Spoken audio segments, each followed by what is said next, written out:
Nairofina nyere morangana na nyukie mobabo ama Muoroto FM Naikuru na Nyadaro Kiambaa na Lamu ne Muoroto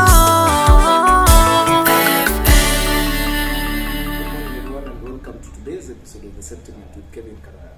And today we are privileged to have Mheshimiwa Kawanjiku, who is going to give us some insights and some sentiments on basically what has been going on, call it for the last 2 weeks, and then we are going to get him going through the MPs. Yes. How are you? Very well. Sasa, maybe you can tell us about yourself and what city you are from. Thank you. My name is John Njuguna.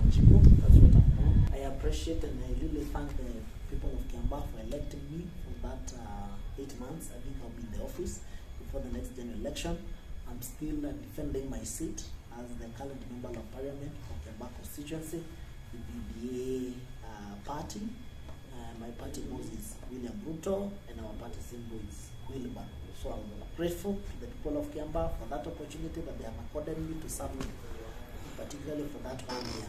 And it has been wonderful. I've done quite a number of jobs. I've done some developments.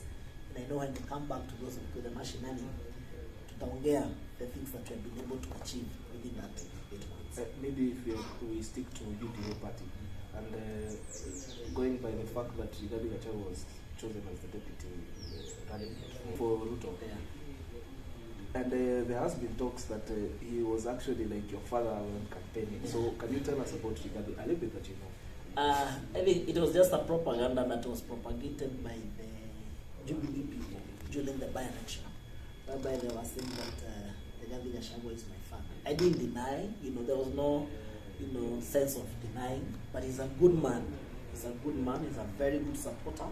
He really campaigned for me because he's the person who came on the ground, especially in Karori, and we really campaigned together. He's a great man. He has a lot of ideologies, a lot of ideas. He's available. He's flexible. He's a man you can interact with. He's humble. I mean, he has all it takes for him to be the deputy president. So I'm in support of him and in support of my party. He's my deputy party leader. And I'm glad, at least I have an opportunity to have a father who will be the learning mate and the deputy president of the Republic of Kenya. Let's talk a little bit about you can be born, you can become a son through adoption, you can become a son through, birth. But I think he's a great man, and because he has been supporting me and mentoring me also politically. So if I call him a father, and it's quite in order. Okay. It's quite in order. Talking about polls, and we can shift a little bit to now the info truck poll and maybe some other polls that were out there, and they were talking about basically Raila having the lead a little bit from Ruto. And there has been talk about Raila having always had led in terms of the polls, but he has never won the elections. What would be your take on the polls? I think, those people who conduct the opinion poll, it's a company owned by an individual. And probably that is where his loyalty lies.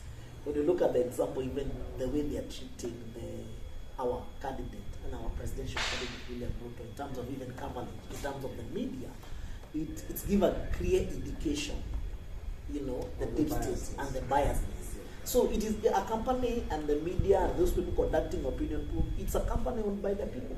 So even if they get the end results and they see that William Ruto is winning, it's some of the information that they cannot release to the public because it is going to harm their presidential candidate. So these polls are cooked in a room, seated somewhere, when people conduct the direct or the normal or the genuine polls. When they get into the MD or probably before they are released to the public, they have a way to doctor the opinion poll.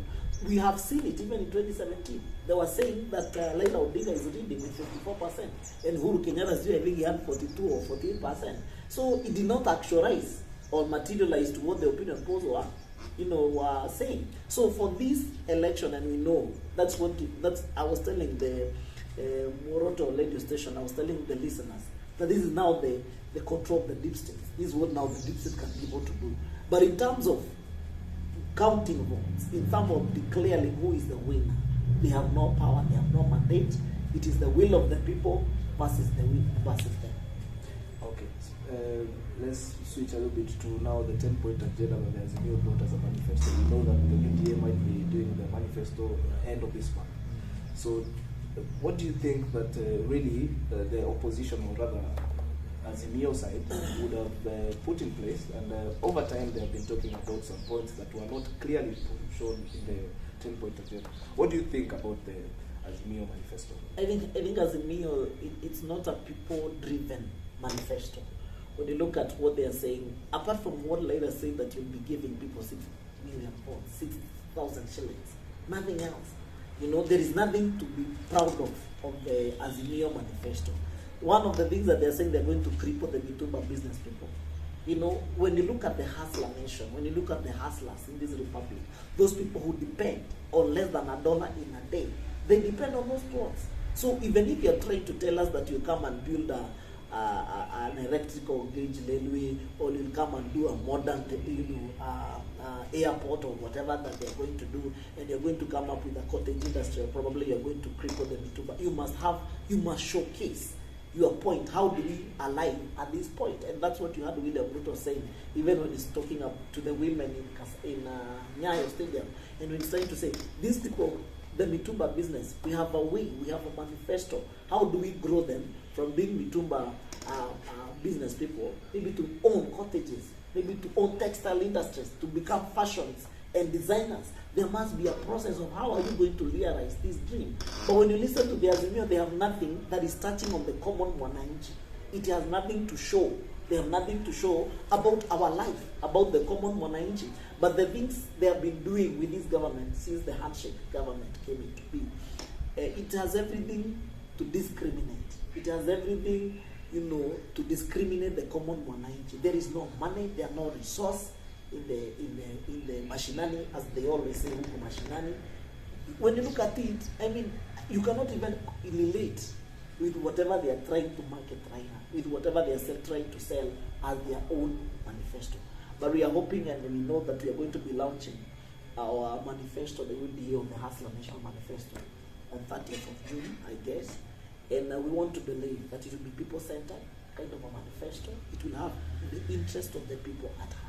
And William Ruto has been trying to explain what is there. We can be able to guess what is in that manifesto, because he has been moving around, making sure that he listens to the opinion of the people, the economics for lands, whereby people express what is our priority, what is it that we need the government to do as a business community, what is it that we need the government to do as a bar owners, as a Mitumba owners, as Juakali owners, what is it that we want the government to intervene, so that we can be able to accelerate our business, and even we make profit and employ more people in our small Juakali industries. So we are expecting on that we will have a boom in terms of manifesto. We'll show the Azimio what a hustler manifesto and people-centered manifesto looks like. So we have a lot of hope in William Ruto, and we believe, and has been talking about it when he's talking about the bottom-up economic model. I mean, it makes a lot of sense when he says, let us get the money from up there and bring down here.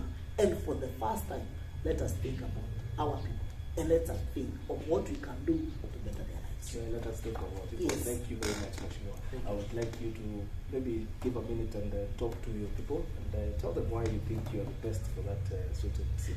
Let me take this opportunity to thank and to talk to my fellow Kiambaa constituents, and I'm happy, and I really appreciate for those 8 months you have given me to read and to serve you, and I believe I've done my best within those 8 months. I'm telling people it's a mock exam, and we are going to have an opportunity to do now the final exam in the month of August and be questioned, because very well we have a saying in Kiambaa that kazi yetu inaonekana kana wewe unaoneka, and I'm asking them for 5 term, full term, so that I can be able to continue doing what we are doing in terms of renovating our classrooms, educating our young people who are on the road sides, giving them bursaries in free and transparency manner, making sure that we take them for short courses, at least to empower them in one way or the other, because we are considerate that life has become hard. There is no jobs. We must give them skills that will enable them to make a shillings or two. And that is, I'm going to continue with that even with the renovations, but mostly I'm saying we will also start a feeding program in all our primary schools, so that at least we can be able to elevate and also to, you know, keep up, you know, with schools and the modern schools that are coming up. Even though we know that sometimes people used to sleep without food, I'm making it deliberate, that to make sure that those students, those primary school students, they have a feeding program. They can be taking their lunch in school. They will have a good environment. I'll give them bursary and continue doing what I'm doing. So I request watu wa Kiambaa mnichague tarehe 9 mwezi wa 8. Naomba kula zenu. Mnajua kazi nimefanya from Shianda, Karori, Moshadha, Pedero and Nashi. Asanteni sana. Online, kindly vote for John Njuguna Wanjiku, aka Kawanjiku, UDA candidate, member of parliament for Kiambaa. Thank you very much, Moesha. Asante sana. That has been our episode for today with Mr. John Njuguna. Thank you very much. Nairobi na Nyeri